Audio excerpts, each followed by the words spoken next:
gorgeous day. The sky was purple. And it was really funny because I said to Carol, who rode with me that morning, and I said, Carol, look at this beautiful day. And I remembered she was wearing black, and I said, what are you doing wearing black on it? It was a Tuesday, if I recollect. And she said, well, I'm not as upbeat as you are. And I said, oh, come on, this is going to be a great day. Not at all the sort of day you expect to turn on you like it did. Even after the attack, it was still very, standing outside, the sun's still bright, the air's still clear, and I was one of the people who came out on the riverside of the building, and you could see the sort of iconic picture that was taken that day, the big plume of smoke rising up behind the facade I was facing. Kept my hopes up. You know, your mind tells you one thing and your heart tells you another. So logically, I knew one thing, but I wasn't going to give up. Give up? What? Her office was moving that day, or that week. I said maybe she got caught under the boxes. Okay. You've heard of people who've been caught in those circumstances, and I kept that hope for the first couple of days. I couldn't make sense of it for a long time. My father worked here. My other brother, my uncle, all had reason to be here, but one by one, we heard from each of them, and I kept waiting, and we all kept waiting to hear from Dave, but because I kept thinking that he was going to, walk up the street where I live, but, as the day got longer, you knew something bad had happened.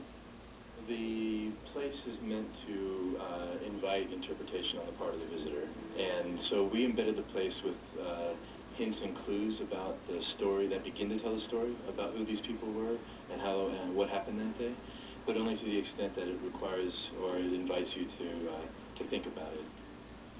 Organized as a timeline by the victim's age, each memorial unit is located on its respective age line. 59 memorial units face the Pentagon, while 120 face the sky to distinguish between the victims on Flight 77 and those in the Pentagon. Each memorial unit is accompanied by a glowing light pool and a stainless steel bench inscribed with each victim's name. 85 paper bark maple trees shade the site. We thought it was important. Are those trees eco-friendly? No, or learn.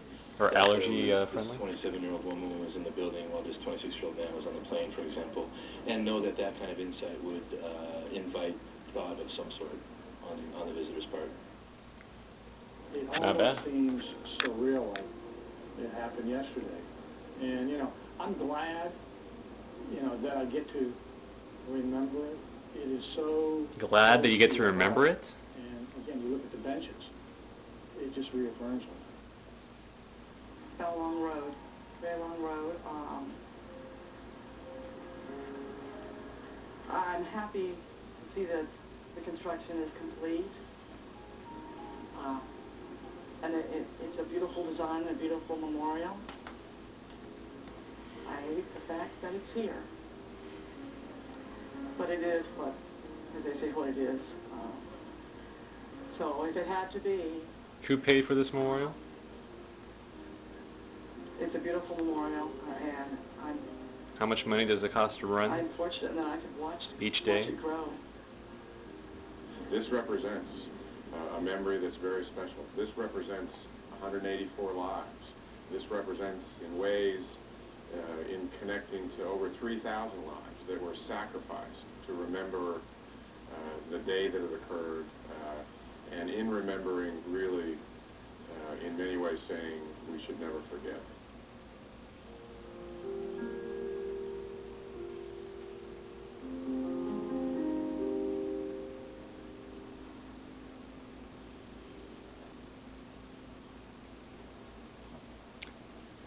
We honor your memory by going to war with Iraq. Memorial this Thursday, right here on the Pentagon Channel.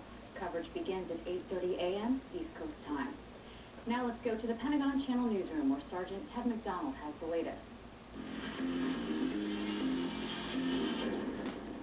Officials in the Florida Keys are canceling an evacuation order.